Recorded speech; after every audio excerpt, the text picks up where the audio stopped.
Bakunzi ba Info Plus aho muherereye hose ndabaramukije ndabipfuriza kugira umunsi mwiza w'ibikorwa no kuroranirwa na cane mu bikorwa byanyu ndetse no mu miryango yanyu.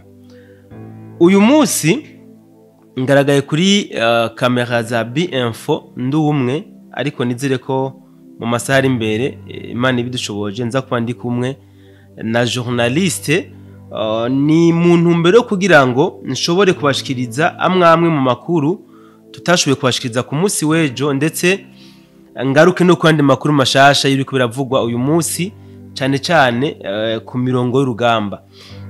Ejo twaraberetse ingene intambara ziriwe zasutamye muri Fizi cyane za Rugezi Minembwe, turabereka ingene intambara zari zimeze muri territoire ya Karehe aho mbere ibarabara rihuza novuga riva muri Minova riza ku kibuga c'indege ca Kavumu naryo nyene ryashoboye kuzibigwa n'abawazendo bien sûr turaje no muri za Rucuru n'ahandi, ariko twaribagiye nako ntitwanavyibagiye umwanya no gutadukundiye kugira ngo dushobore kubagezaho ayandi makuru yabereye hano muri Nyangezi neza na neza.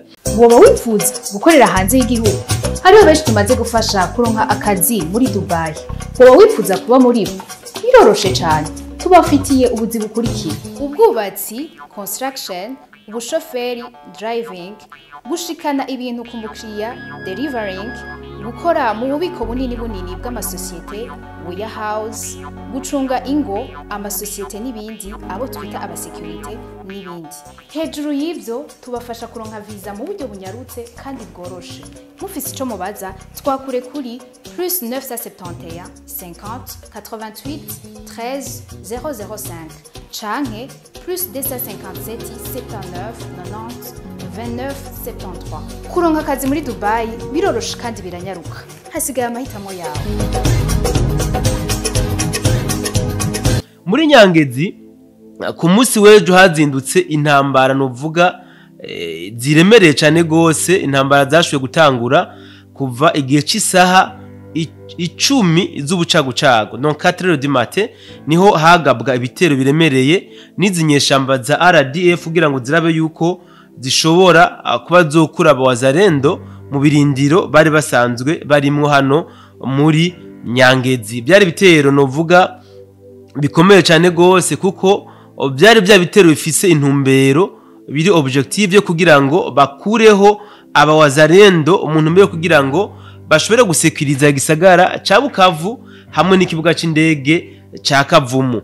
Mu migwano ikomeye cyane gose novuga itari yoroshe ku mpande zose, inyeshamba za RDF reka mvuge ko zagerageje kwinanata ziratena gushika igihe cy'isaha 1 y'ijoro, ariko basanze FDNB na wazarendo nabo nyene atari yororo bari bamaze kabisa kubitegurira, aho abawazarendo bashoboye gusubiza inyuma zino nyeshamba za RDF ntibyakunda ko bashobora gushika ku ntego bari bafise. So magingo yatuvugana rero abawazarendo na FDNB hamwe na FRDC bien sûr bariko baragaragara mu bice byose bya Nyangezi, no kuvuga ibice byose biri bigize Nyangezi.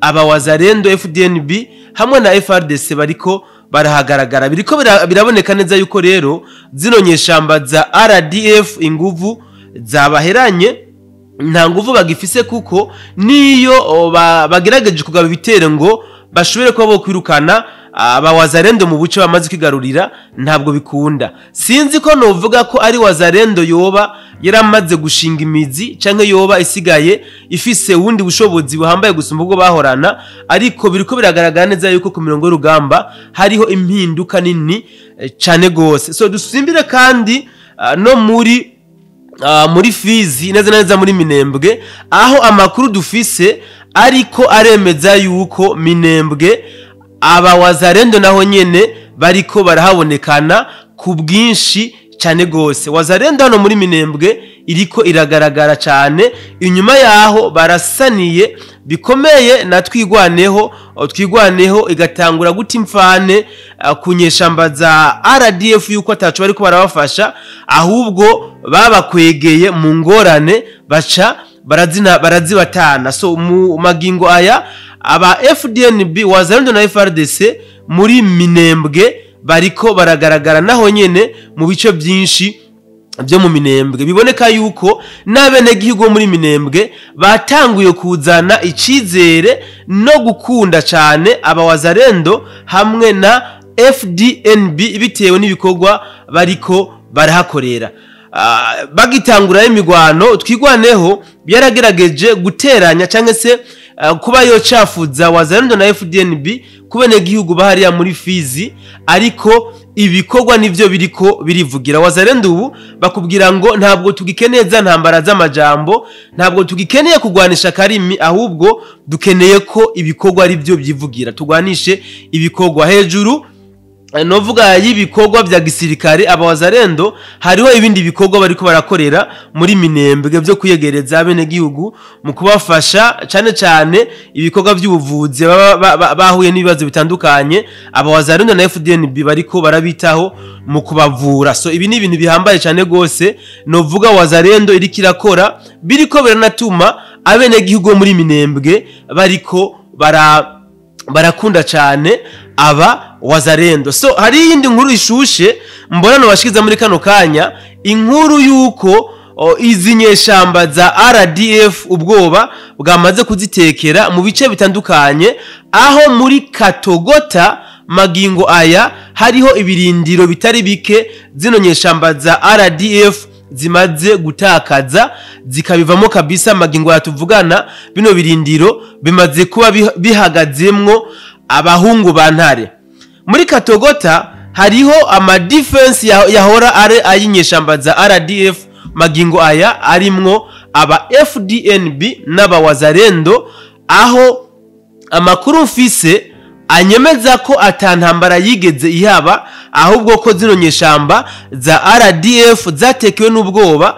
Reka mvuga ko zagumye zicugwa zibaza yuko hariho ibitero byo bariko birategurwa na FDNB hamwe na wazalendo kugira ngo bashobore kubagawa ko ibitero, hama ubwoba burabatekera baca batabino birindiro ubu tuvugana birimwo FDNB na wazalendo. So muri Katogota magingo aya mwumve yuko ubu FDNB na wazalendo ubu nabo bahari, nukuvuga Katogota Kamanyora ubu bayihagazemwo bose. FDNB wazalendo hamwe n'inyeshamba za RDF ubu magingo yatuvugana bayihagazemwo bose, kubera ko zino nyeshamba za RDF zaragize ubwoba maze ziratakaza ibirindiro zari zirimwo ubu birimwo aba wazalendo. So umuntu ashobora kwibaza ati none nimba baragize ubwoba bagatakaza bino birindiro, kubera iki FDNB na wazalendo batoca bagirwa ko nahandi bari bakahabakura? Iki ni kimwe mu bibazo abantu hamwe n'abandi bakomeje kwibaza, ndetse hari n'abandi bakitubajije, ariko inyishu yacu ntayo nshoboye kwishura kubera yuko ntabwo ndi umuvugizi wa wazalendo na nayivuze, sindi umuvugizi wa FDNB. Ariko ico nzi nuko igisirikare ni commandement kandi igisirikare ni planification, no kuvuga ntabwo bashobora kugaba ibitero batateguye ngo nuko umwansi wabo yagaragaje intege nke. Kumburusho no gusanga ari nagatego zino nyeshamba zishobora kuba zateze aba wazalendo hamwe na FDNB. So dusimbira muri Kavumu kuva ku munsi wejo hariho amakuru aguma cicikana ku mbuga ngurukana bumenyi zitandukanye, amakuru avuga ko ikibuga c'indege ca Kavumu magingo ayatuvugana coba camaze kwigarurirwa ni na wazalendo hamwe na FDNB bafatanije na FRDC. Ayandi makuru nayo akavuga yuko nyabuna ikibuga c'indege ca Kavumu ngo za nteko za Blackwater ko arizo zoba zamaze kwigarurira kino kibuga inyuma y'imigwano itari mike, nako itari yoroshe yashoboye kuhabera yahuza aba izinyeshamba za RDF hamwe na Blackwater. Ariko amakuru jewe mfise gushika magingo aya kwigenekerezo rya 5 muri kino gitondo ntabwo anyemeza yuko inyeshamba za RDF ziratakaza ikibuga c'indege ca Kavumu. magingo aya tuvugana ikibuga c'indege ca Kavumu kiracaramutswa inyeshamba za RDF. Nta migwano namba irigera ibera ku kibuga c'indege ca Kavumu. Aba wazalendo ntabwo barashobora kuhatanguza intambara, gusa intambara ziri mu micungararo y'ikibuga c'indege ca Kavumu nkuko nababwiye ku munsi wejo ku birometero 3 gusa niho hari imigwano. Ndavuga muri Katana niho hiri imigwano ku munsi wejo.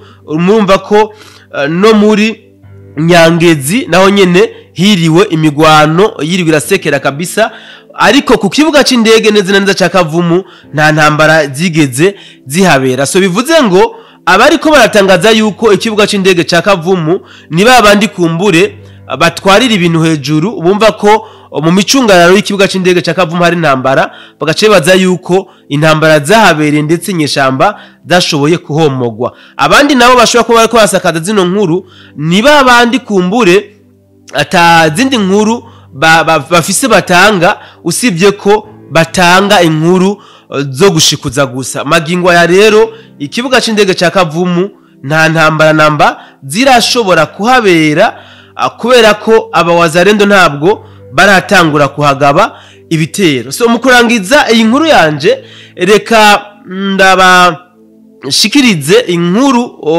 ivuga yuko izi nyeshamba za RDF zikunze, reka nkoresha imvugo babimbwiyemwo, zikunze gutangaza yuko hariho abasirikare batari bake zashize mu kiruhuko c'izabukuru, ariko bakomeje kugaragara cyane hano ku mirongo y'urugamba mu gihugu ca Kongo. Amakuru aravuga neza yuko ngo bano bakukuruke mu gisirikare bizinyeshamba za RDF ngo kenshi iyo bagavye ibitero bakagwa mu mitego cyangwa se mu mambiskade, benshi bakasiga ubuzima, ngo abashoboye gucika ku icumu ngo baca baja guta ishavu canke imfane ku bene gihugu b'abakongomani. Ibi byaragaragaye cyane muri territoire ya Rucuro hamwe na Masisi ndetse na Warikare, aho wanashaka na ONU, akanama ka ONU kashuye gutangaza yuko muri kuno kwezi kwindwi twaraye duhejeje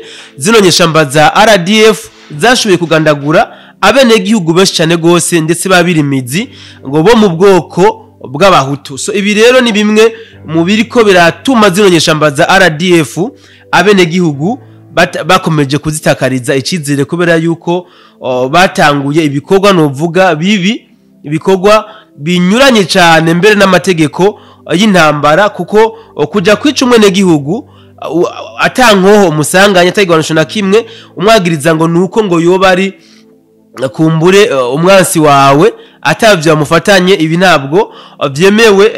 Kamvuge ku musirikare. Yindi nkuru iravuga yuko ngo bakunze kwica abene gihugu b'abahutu babagiriza yuko ari aba FDLR. Muri Rucuro byaragaragaye yuko hapfuye abirimizi benshi b'abagore bagirizwa yuko bo bari abagore baba FDLR. So reka ndangirize inkuru yanje ngaha, kumbe nizera ko mwebwe mwadukurikiranye mutagize ico muhomba, kuko yara makuru mwari mukeneye kumva. Nce ndabasaba yuko moyasangiza abamwe n'abandi, kandi nawe udukurikirana utaragira subscribe akandi niko kanya nugire sabone, hama na ucufye no kugakengera kugira ngo uzoze yaronka notification ko dushize ko ikiganiro ukironka mu bambere. Nce ndabasaba ko nabisangiza n'abandi kugira ngo izi nkuru ntimuzibike ko mwebwe mwenyene. Reka ngige ko rero ndabasezera, ndabifuriza kororanirwa mu bikorwa byanyu byose,